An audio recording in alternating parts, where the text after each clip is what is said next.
Mm.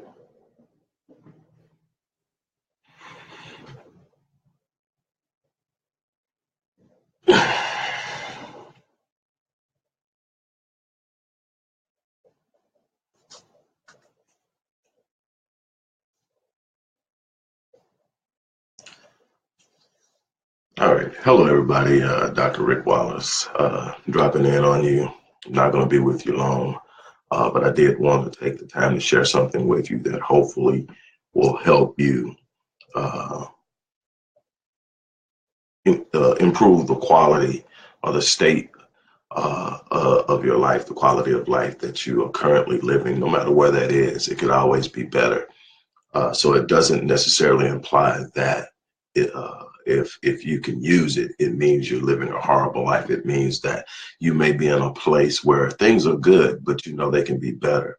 And you may be struggling in finding a way to reach that next level.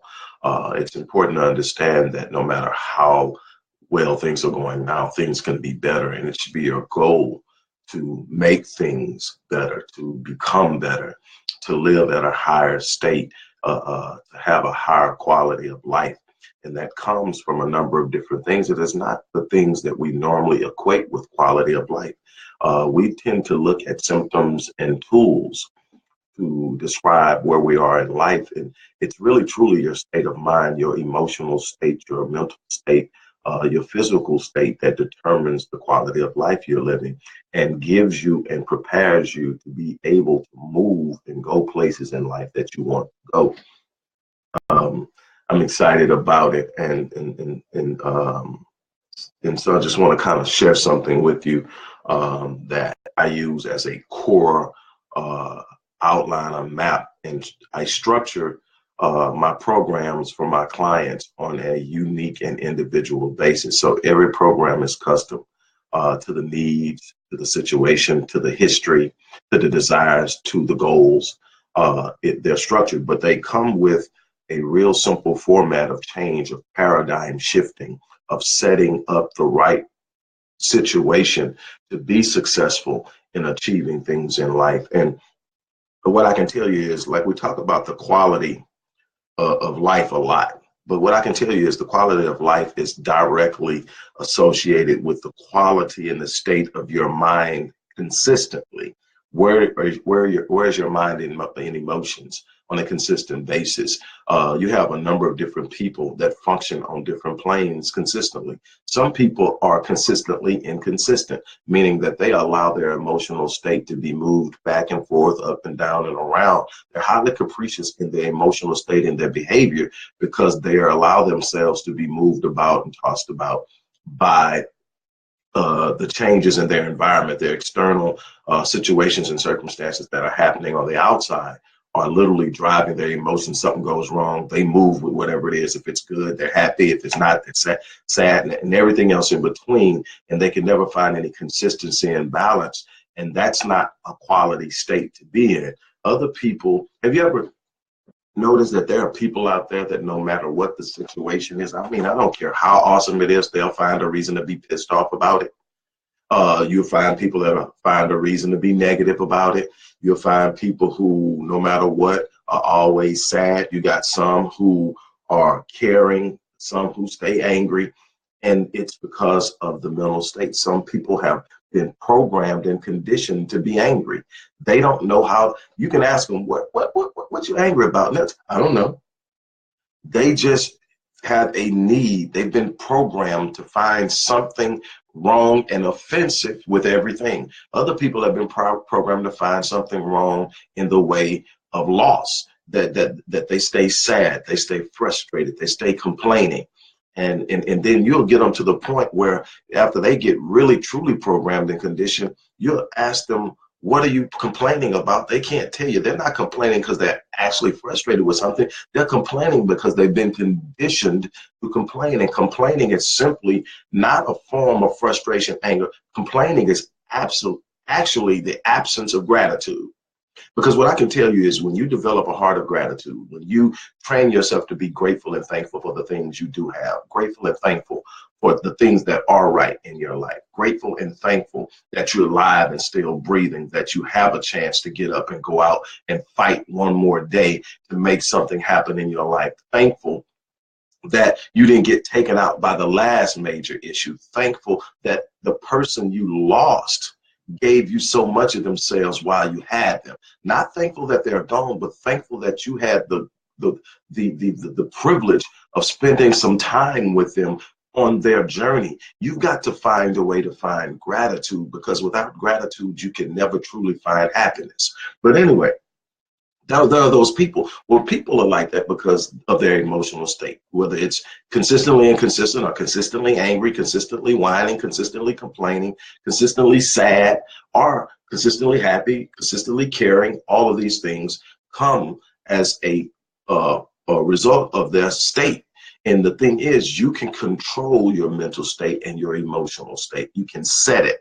You can set it daily, and you can set it into a consistent movement of what you normally are, where people pretty much know what they're going to get with you on a day-to-day basis, because you're not moved by your circumstances. You have an understanding that in life things may be happening, but they're not happening to you. They're responding to you. And no matter how bad they seem at any given moment, you have the power within yourself to respond to them properly and appropriately, and then something good will come out of even the worstest thing, most worst thing. Now, the first thing is, I remember growing up as a child. I'm not going to give you this story. One day I'll tell you this whole story, but I was precocious as a child. I learned to read at a very early age, and I stayed reading. My grandmother taught me how to read, early in life, by word recognition. I learned word recognition before I learned phonics. So she taught me by showing me each word and telling me what it was and what it meant. And over time, I just learned the words. I read the same thing. Matter of fact, it was the beginning of the Bible, Genesis chapter 1-3. And she made me, we went over that every night, and to the point where I could read it and I had it memorized. We're talking about a 3-year-old kid. And so that sent me on this reading frenzy. I had to read everything. I got on everybody's nerves.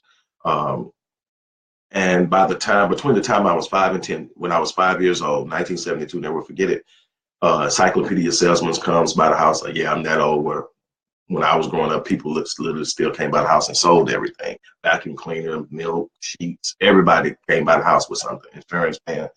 But anyway, the Encyclopedia Salesman comes by with the Encyclopedia Britannica, shows it to my mom. My mom looks at me, and I'm like, just my eyes are this big because I see all these pictures of all these books. And she says, yeah, I'll take them.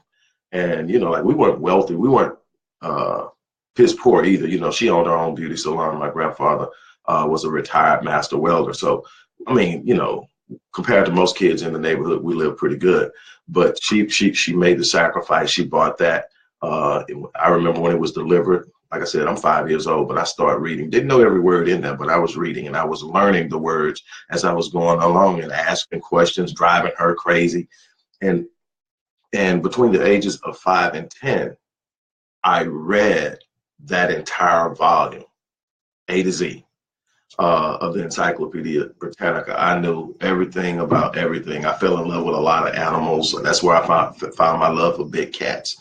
Just so many different things. But I said all that to say this, because the first step is, we're talking about 5 points of focus in changing your life. And the first thing you got to do to change your life is get out of that state. If you're in a state of complaining, if you're in a state of study being angry or being bitter or being frustrated about things that have happened to you in the past, you're always in a situation where you're focusing on your lack and what you don't have, who doesn't like you, all these things. You got to get out of that. And you've got to start having a set plan of how you're going to restructure your state, restructure your thinking.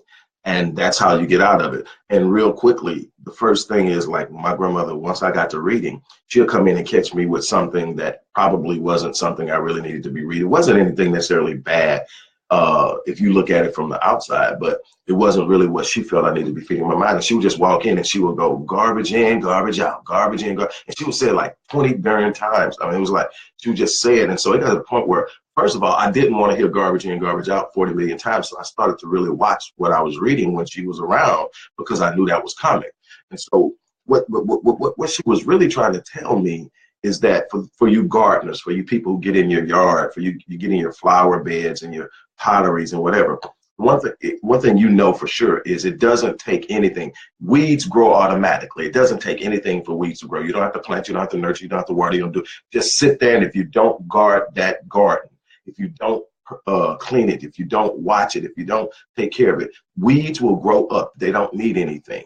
So what you have to do is literally guard your gates. First of all, you need to make sure that you're plucking and pulling the weeds out. But also, the other side of that is you've got to feed your mind consistently something positive every day. You need to pick up a book or watch a positive video, a motivational video, an inspirational video. You need to be doing this every day. That needs to be a time of day where you take and you sit back, and the goal is to feed your mind. It needs to be fed something positive. That has to be done intentional, and it has to be done consistently daily, because you're not only guarding against negative influences, but you're having to purposely input and program positive thoughts, because this you're functioning on a program right now, whether you realize it or not. You're functioning on a program of lack. You're functioning on a program of frustration. You're functioning on a program of worry and anxiety. You're functioning on a program that's been instilled in you sometimes from generations down. That same programming is. Have you ever wondered why you can sit up and you can look at different people in different life? You got some people who have and this isn't a knock on anybody. We're talking about getting out of poor conditions and getting into better conditions. But have you ever noticed that you can look at a family that is on public assistance, and you will look back and there is a family trend of being on that? It's not that they're locked into poverty, but they're programmed for that type of behavior. And when you're programmed to behave a certain way, you're going to automatically lock in the results that come with that behavior. You change your behavior to get results, but you change your thinking to change your behavior. And as long as you're thinking in a certain way, you're going to have a certain type of behavior. You're going to have certain rituals that create certain habits, that create certain behavior, that produce certain results. That's the reality of it. You have to be able to say, okay, not only do you see people who are on public assistance, you can look back over the family and that's been passed down. And it's a way of thinking. It's a way of viewing money. It's a way of thinking about the system. It's a way of thinking about self. And it produces behavior that is conducive to staying in that particular environment. And you have to change that thinking to get out of that. Same thing with prison. In Texas, the recidivism rate is about 75% of convicted felons who are released from prison in Texas will return within 3 years. That's a pretty high recidivism rate. In some states, it's higher than that. And you ask why? Why? Because on the inside, you become programmed to a mentality and a mindset that is not conducive to re-entering society and becoming a productive member of society. It takes a person who is willing to extract themselves from the programming, it's called being institutionalized, but it's a programming. It's a programming that programs you to move within the functions of the system, create a behavior that is not going to serve you well in a free system environment where you're out making your own decisions. Nobody's waking you up, telling you to go to work. Nobody's going to stop you from doing something wrong until it's too late and you've done it, and now you got to pay the price. And so it's programmed, and you can look through life, and everybody's functioning on a program depending on the environment you grew up in, and depending on what you've exposed yourself to consistently over and over again. You are working and operating on a program, and you've got to change that program. So the first thing you got to do is change your programming by guarding your gates, not allowing negativity in, not allowing negative energy in, and also by feeding your mind something positive every day. If you can't get to a read, get audio and listen to audio. Listen to somebody's podcast. Listen to an audio book. Read a book. If you can't read a book, watch a video. But you've got to find something that's feeding you positivity, that's reinforcing the possibilities, reinforcing what your capacity is, encouraging you to take next steps, giving you an idea of what's possible. The next thing you have to do after you got number two, after you got number one out of the way, which is to feed your mind, the next thing is to change your body. You say, what? Man, there's so much to be learned about embodied cognition, uh, uh, uh, the manipulation of biochemistry. What happens is anybody will tell you that the body automatically produces certain hormones when you exercise, whether it's a brisk walk, whether it's a jog, whether you hit the gym, and whether it's an intense exercise, your body produces hormones or endorphins that are make you feel better, that change your biochemistry completely. When you change your biochemistry, you also change the way you feel or you think. It controls, the body, the body, the mind, the spirit, the soul are all made to work in harmony with one another. They're made to function in a synergistic manner to accomplish the most. When they're working together, they're all in harmony, they're in sync, they have equilibrium. Well, disease or dis-ease comes from when the harmony breaks, when there's disequilibrium, whether it's mentally. One of the ways that the body begins to break down is actually through emotional strain, which comes in the way of worry, stress, and anxiety. The more worry, stress, and anxiety you experience mentally and emotionally, the more your body begins to break down, the more susceptible you become to illness. It's called psychosomatics. And so what you know is you have to take care of your body, because your body, again, will actually support your brain, and the vice versa. When you take care of your mind, your brain, your thoughts, and you find yourself in the right state on a consistent basis, you will find that you will be in a better situation. You have to understand that the physical body is actually designed, the physical body and the mental state are actually designed to heal themselves. When the body is in sync with the mind and your emotions and your spirit, when all of that is in sync, you're taking in proper nutrition, right? You're eating right, you're feeding your body right, you're feeding your mind right, you're feeding your expectations of what you want out of life correctly. You will find that your body will have the natural capacity to heal itself, to defend itself against things that are coming against it. I have never in my life had a flu shot. And I'm 50 years old, and I had a brief bout with it in my 20s. Other than that, I have never had the flu. And it's kind of funny. It happened kind of just out of environment. I grew up with parents who were actually my great grandparents. They adopted me. And so they grew up in a time where you grow your food. So even though we lived in a city, we had a full garden in the backyard. We grew most of the stuff we ate. And it was just because I grew up with them like that they tilled the soil, and all of our green vegetables, tomatoes, we had pecan trees, plum trees, fig trees, pear trees, peanuts, grapes. We made a run at the watermelons for a while. It didn't go too great, but I mean, for as collard greens and all that stuff like that, turnips and everything else, we had all of that out there. And so we ate that. So growing up, I had a great start. So by the time I got to the bad stuff, I had a good start. And then when I found my body starting to break down, it's because I'm eating the bad stuff. So get away from the bad stuff, start eating right, start putting the right nutrition into your body, the right nutrition into your mind, and you will find that you will be able to heal yourself automatically. The disease in the body is the actual dis-ease or disruption of harmony in the total state or homeostasis of your existence, your mind, your body, your spirit, and all of that. So you've got to change your body. You got to get up, work out, walk, do some push-ups, do some crunches, do something to get your blood flowing, your heart pumping, get those endorphins released, start feeling good that way. And then number three, you've got to find a mission that's bigger than yourself. You got to find something that's greater than you. You got to find your purpose. You've got to find that thing that will drive you, that will push you, that will pull you. You've got to have something bigger than you. Why? Because you're going to run into some challenges that are bigger than you. And if your why for doing something or being somewhere or taking on a challenge isn't big enough, if it isn't huge, you're going to get to a point where you're going to consistently be shut down. And there's nothing more frustrating than starting something and not finish it. Starting it and not finishing it. But the reason you've been starting and not finishing is that you haven't found that mission that's bigger than you. You haven't found that thing that drives you, that thing that when you get to an impasse, you don't turn around, you don't stop, you don't quit, you don't let up. You find a way to fight through it. You're going to climb it, you're going to go around it, or you're going to tunnel through it. But some kind of way, you're going to get to the other side because that thing, that passion is demanding that you do it. It is absolutely imperative that you identify your why, your passion, that thing that's pulling you. You got to discover that in yourself, because that's where your purpose is going to come from, that thing that defines you. So you got to find that.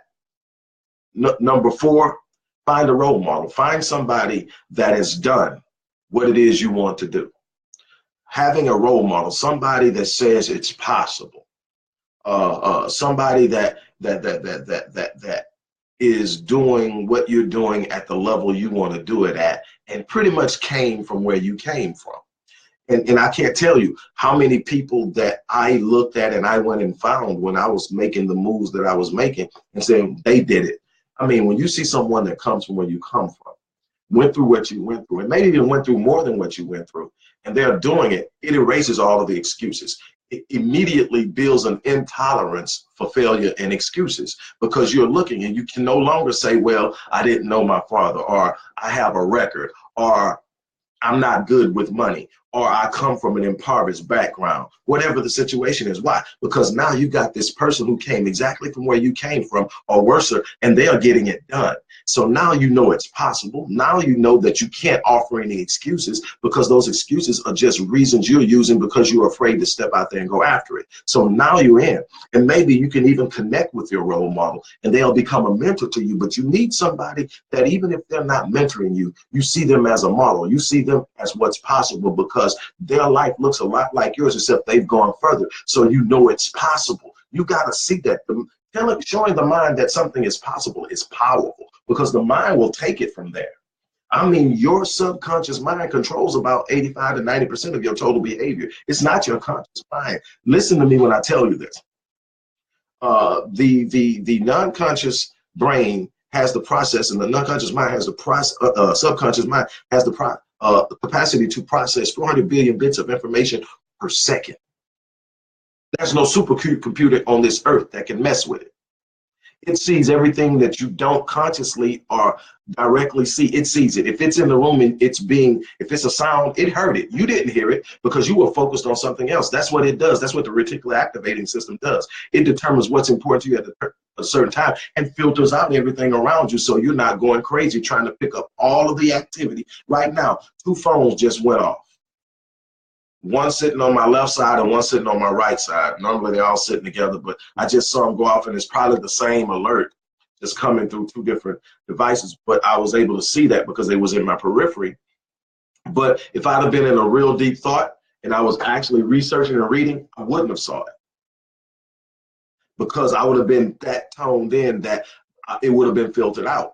And then if I just really just start sitting back and just watching it, it's so many things, even in a quiet house with no one else in it.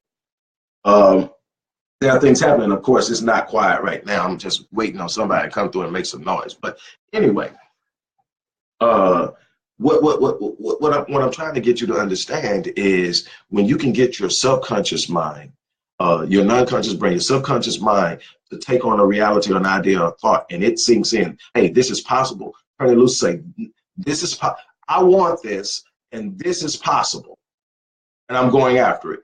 At that moment, the energy that is emitted from that belief starts to move the universe to conspire on your behalf to bring it to you. It's referred to as faith, it's referred to as confidence, it's referred to as beliefs, whatever you want to call it. But it's that moment when you determine within yourself that something's possible and you want it, and you decide you're going to go after it. It doesn't mean you have all the answers yet. It doesn't mean that you know how it's going to happen. You just know that you want it and you're going to get it. And at that moment, you begin to emit an energy that is high frequency, high confidence, and it goes out, and the universe has to respond to it. The universe universe does not have a choice. That's what I love about this thing. It's not based on race. It's not based on background. It's not based on past experiences. It's not based on how many times you screwed up in the past. It's not based on how many marriages you've been through. It's not based on anything but the fact that I believe it's possible. I'm committed to making it happen. I'm going after it. I'm going to do it. And the universe can't do anything but bow down to the will of the person who believes. I'm telling you, that's how it works. But some of you are talking yourself out of it. Some of you are convincing yourself that it's not possible. Some of you are buying into the sweet nothings of negativity that's being whispered in your ear by minimal-minded people. You've got to get those people out of your periphery. You got to start believing in yourself, start standing up on what you believe and holding on with dear life to what it is you desire out of life and going after it, not because other people think it's a cool thing to do, but because that's what your heart demands of you. After you get the role model, here's the thing that's going to really solidify it. And this is the thing that hardly anyone who isn't really truly experiencing success on a regular basis doesn't get. If you get caught up in your life, you can always find some reason to be upset, some reason to be frustrated, some reason to feel down, some reason to become depressed, some reason to become frenetic and unglued and shaken. You can always look at your life and say, man, this sucks. But what I can tell you is, by past experience, you can always look out there and find someone that's doing worse than you. And what you do when you find that person whose life is worse, in a worse situation, in a worse state than yours, help them. Reach out and help somebody that's doing worse than you.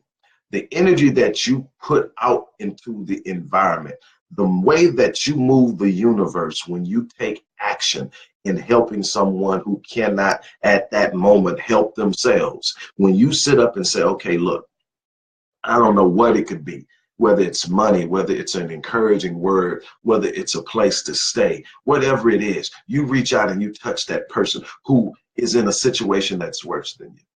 Don't pay attention to your situation. That's what happens to a lot of times. We'll look at someone and say, man, I would love to help them, but I'm thinking about this. Get out of yourself for a minute, because that's where you're really going to find greatness, is when you're willing to get out of yourself, when you're willing to step away from yourself, when you're willing to go out and actually do something for somebody else without considering how it may negatively impact you. I'm not saying sink yourself, get your house foreclosed, or get your car repoed trying to help somebody. What I'm saying is there's a part of you that you can give to somebody who needs you, that will bring back way more than what you gave. That's going to anchor you. That willingness to give, that willingness to touch people's lives. So real quickly, we're going to go over it again. Guard your gate and feed your mind properly with positivity every day. Work on changing your body by becoming active and engaged and putting in work that will allow your body to work and strengthen itself. Find a mission that's bigger or greater than yourself. Find you a role model that you can really start to look at and model your efforts from. And finally, help somebody who's doing worse than you are. Now that, I mean, there are a lot of different disciplines and little intricate details that can be broken down from each one of those and really worked on specifically in conditioning and training and in programming your behavior and your mind and everything. But at the most primitive state, you've got to guard your gates. And then you've got to be willing to get out there and do something different. You've got to be willing to take care. Imagine if you've got this unbelievable mind, and I've got to get off of here, but imagine you've got this unbelievable mind and you got all these ideas, but you're not taking care of your body. You're not eating properly. You're not working out. You've put on some extra pounds. You're sluggish. You don't have energy. So you got all these ideas and you got these great things you want to do, but you can't get through 3 hours of a day before you're totally drained. You're feeling bad. Your blood pressure's up. Your glucose levels are out of control. You're probably dealing with insulin insensitivity, insulin resistance, and and all other different things, because you're not taking care of your body, you're not feeding it right, you're not working out, you're not, and so now you're not feeding your mind, you're not feeding your body, and all of these things are going on, and it's taking away from you. So, but imagine that you can have all these great ideas, your brain is sharp, but your body won't let you do what your brain is trying to get done because you're not taking care of your body. You've got to take care of every last one of those elements or components of existence in order to give yourself the most an optimal opportunity to perform in life at the highest level. You need your body on point, your spirit on point, your emotional state on point, your mentality on point, your total psychology in life on point. You need all of that, the physicality, the spirituality, the emotional state, the mentality, all of that has to be on point to get the most out of life. And you trying to drag it all out of one area, which may be a strength for you, and not taking care of the other areas because that's not a strength, or it's not something you're really into naturally, and you are suffering because of it. Become what it is you desire to have. With that being said, I'm gonna step away from here. You guys are awesome. I gotta get some things going. This is a busy day for me. I'll be back to share some more stuff with you a little bit later on, but I gotta get up and get showered, get dressed. You guys have an awesome day.